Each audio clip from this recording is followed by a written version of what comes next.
Hi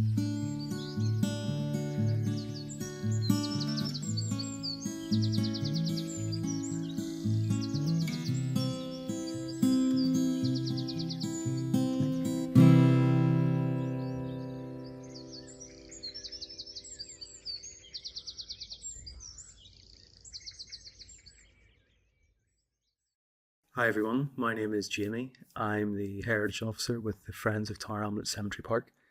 And this video is a re-recording of a workshop we gave on Zoom in January 2025, just talking a bit about how we find graves in Tower Hamlets Cemetery Park, the records that we use, and information that you can provide to us if you're searching for an ancestor buried here.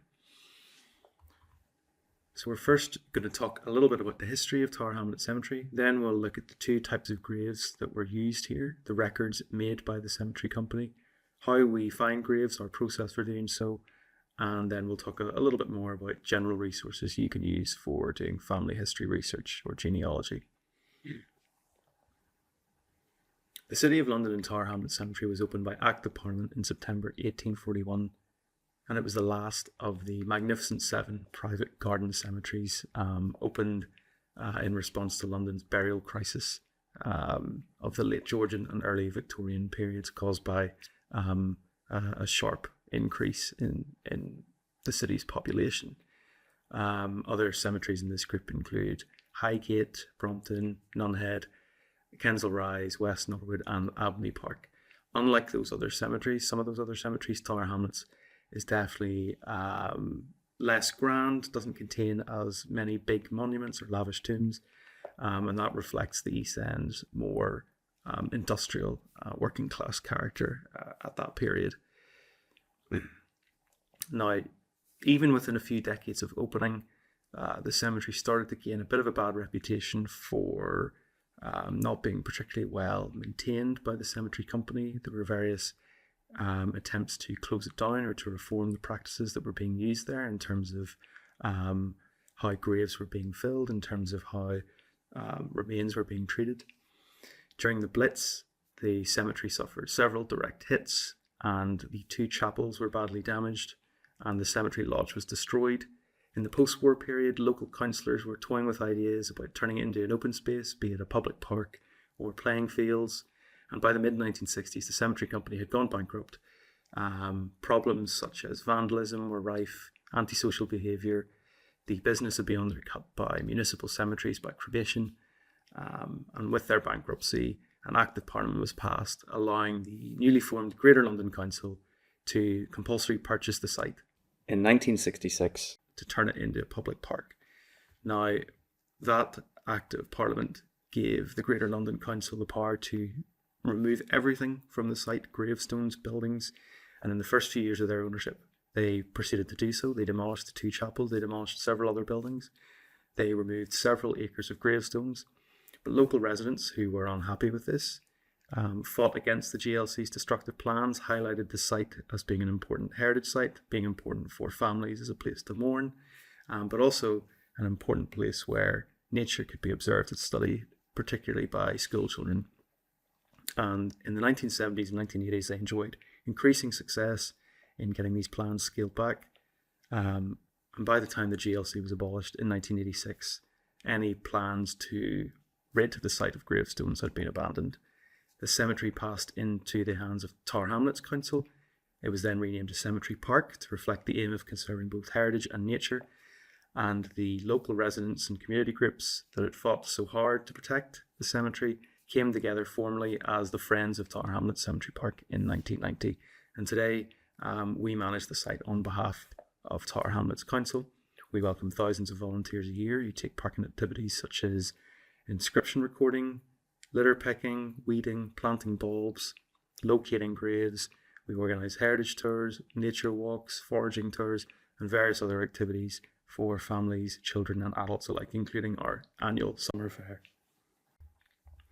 When it comes to managing the heritage on site, we operate under a 30-year conservation management plan, which helps us guide the restoration of monuments, maintenance of paths, interpretation of history, and also outreach with the local community.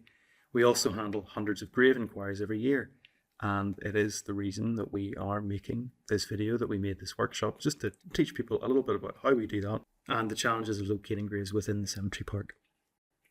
Now, the first thing to understand is that there are two types of graves here: private graves and public graves. Private graves encompass those where people purchased a grant to an exclusive right of burial. So they owned that plot and they could bury whoever they wanted to in that plot, depending on how deep it was dug. These were more expensive and tombstones could be larger. So these tombstones dominate the cemetery park, particularly along the paths, at the entranceways and in the turning circle, and the circle near the entranceway, which we call lodge graves. And private graves also encompass some of our most lavish monuments, such as the Westwood Monument. Public graves, on the other hand, comprise most of the burials in the cemetery park. 80%, in fact, of the 350,000 people buried here are buried in public graves.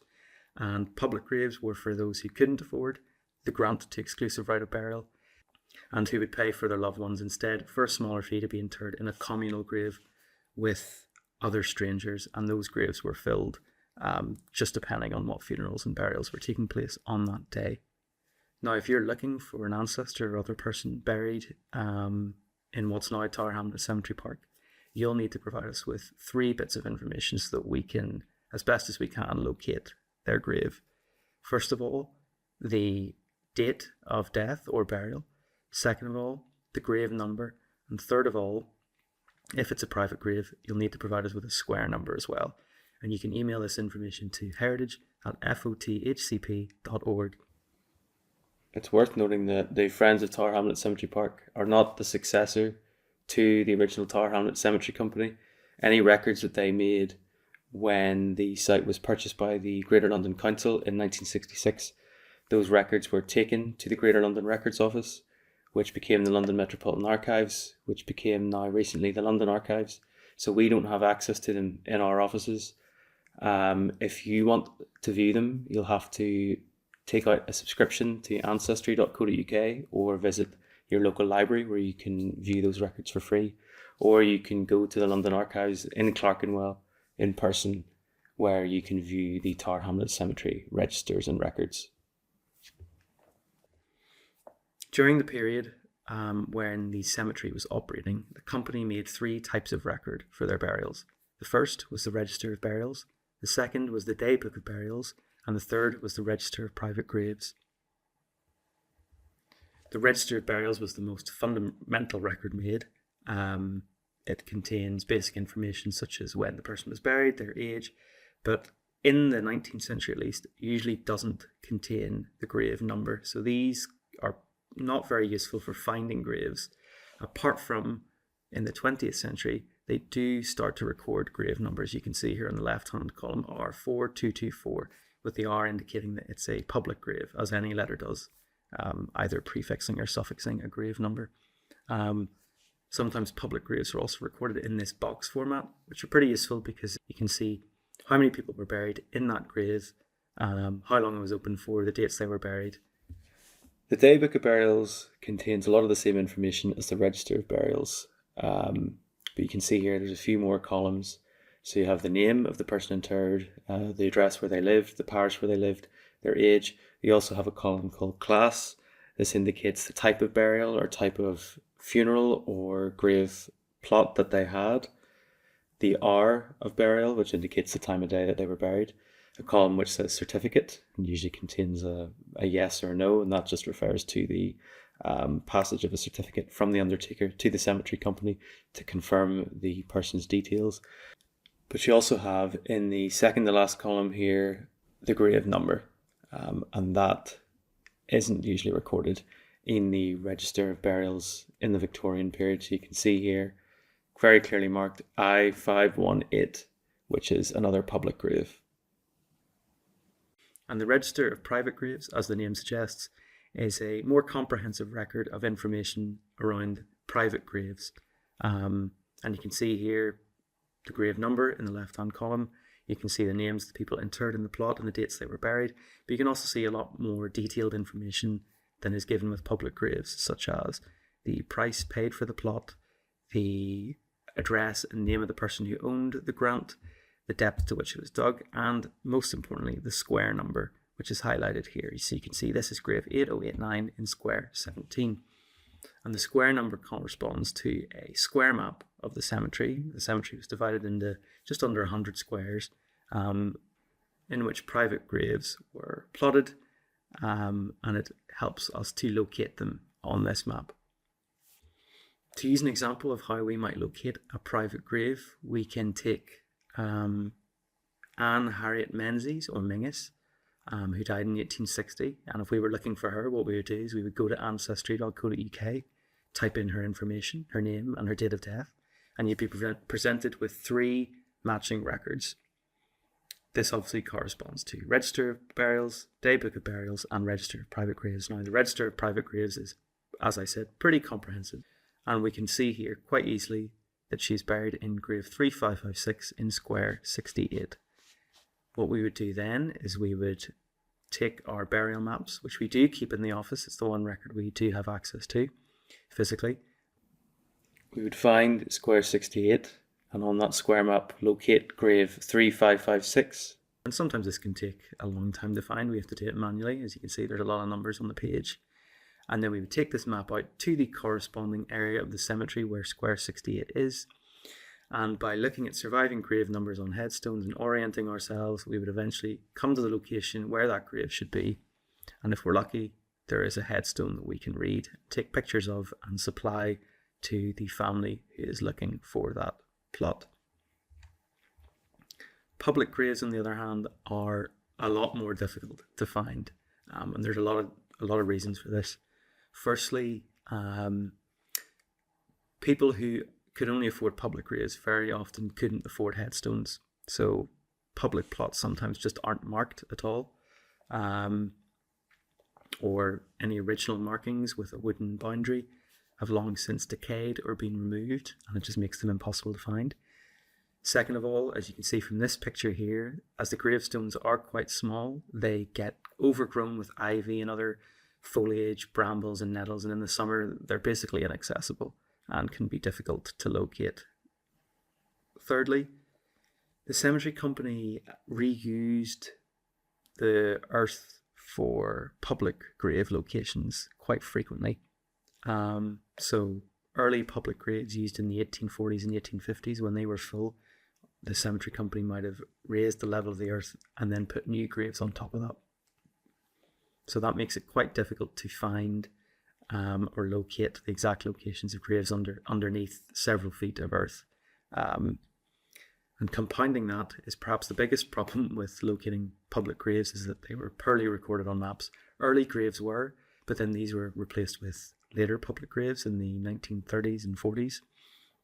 This square, for example, shows an area of the cemetery that is filled with graves from that period, from the interwar and post-war period, yet they're not recorded on the map at all. What is recorded instead are earlier public graves you can see are designated by these diamond and triangle signs, and these would be impossible to find.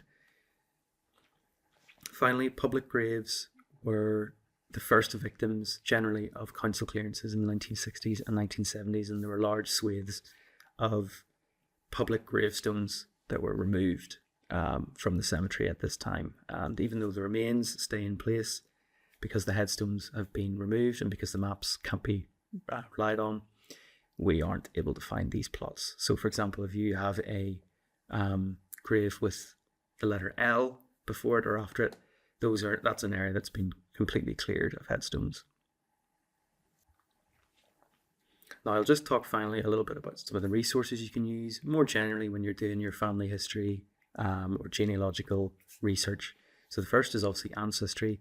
You can access the Tower Hamlets Cemetery records on Ancestry. You can do that by going to the search page, clicking View All, and typing in Tower Hamlets to the search box, and you can find our records right here. But also Ancestry can be used for finding census information, births, deaths, marriages, electoral information, military records, and so on. It's probably the basis for most family history research in this country, and I'm sure anybody who has done much of that will be familiar with this website.